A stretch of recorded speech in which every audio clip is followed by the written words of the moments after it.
देखिए, ऐसा पुल आप बहुत कम ही देखे होंगे या नहीं भी देखे होंगे कि जिस पुल पर लोग यातायात करते नजर आते हैं, लेकिन खाट लगा करके भाई साहब बैठे हुए हैं और खाट देखे तो लोभ हमें भी हो गया और हम भी बैठ गए खाट पर।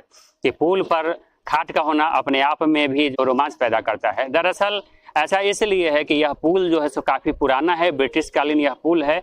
और बताया जाता है कि जब अत्यंत पुल की ज़रूरत महसूस हुई थी, बूढ़ी गंडक नदी के सैदपुर और पूसा के लोगों को एक दूसरे से जोड़ने की ज़रूरत महसूस हुई थी, यातायात व्यवस्था बहाल करने की बात हुई थी, तो सालों पहले जो है यहाँ लोहे का पुल बनाया गया था।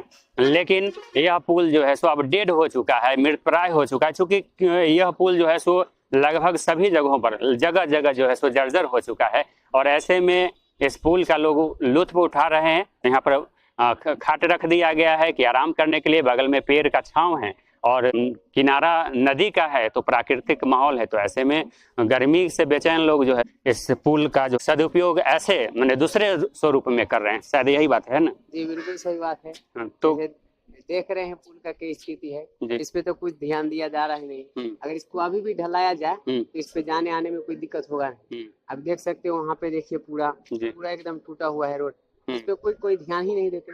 हम लोग ऐसे खाट लगा के यहाँ पे बैठते हैं, अच्छा प्राकृतिक अच्छा ये है, अच्छा लगता है बैठ। तो आखिर किसकी कृपा रुकी हुई है, कहाँ कृपा अटकी हुई है जो पुल नहीं बन पा रहा है? अब इस पे कोई मुखिया उखिया ये सब कुछ ध्यान ही नहीं दे रहे हैं।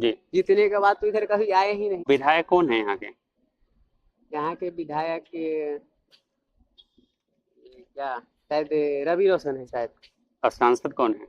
सांसद का ये तो नहीं पता है कौन है। कल्याणपुर विधानसभा क्षेत्र। जी जी। तो जैसा कि इन्हें पता नहीं है कि कल्याणपुर विधानसभा क्षेत्र का इलाका है, महेश्वर हजारी यहाँ के विधायक हैं और संभवी चौधरी यहाँ नवनिर्वाचित सांसद हैं।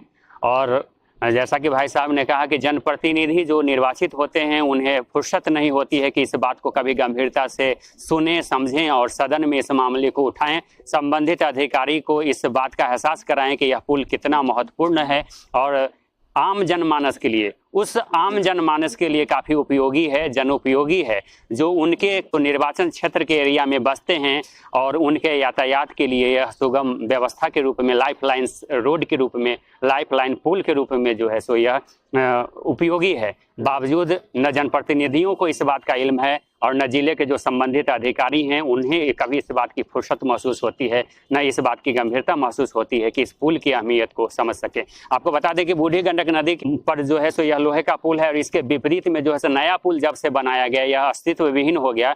लेकिन इस पुल पर अगर, जैसा कि भाई साहब ने कहा कि इस पुल को अगर ढाल दिया जाए, इस पर ढलुआ सड़क सिर्फ बना दिया जाए तो यह काम का चीज हो सकता है। और हल्का रिपेयरिंग कर दिया जाए तो सालों साल लोगों के लिए यह जो है सो फिर से पुराने तेवर में आ सकता है और पुराने तरीके से उपयोग में आ सकता है। Deepak Kumar Tiwari, A to Z news live, Samastipur, Bihar.